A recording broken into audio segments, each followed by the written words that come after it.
In this section, we're going to install a social media share plugin.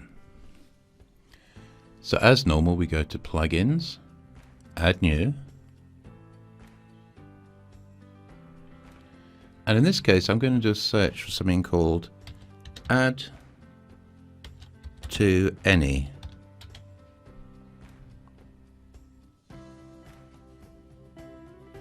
And here it is.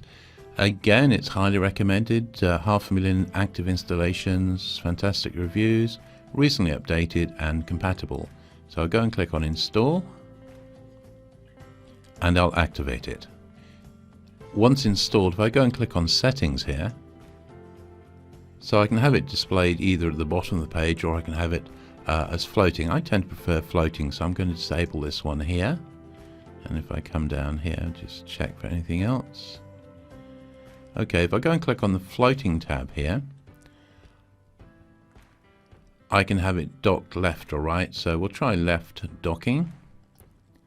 We're going to hide this on mobile screens, that are of a certain size or narrower.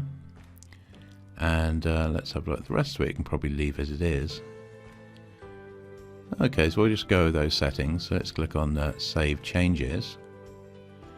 Then if we go to the front end, you can see it displayed here.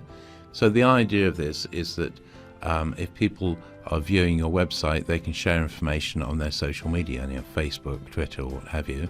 And if you click on this arrow here, you've got more. Then you click on more again down here, you've got loads of things. So if we go down here, there's just about every social media platform that has ever been invented. So the basic idea, as I say, it allows people to share information about your website.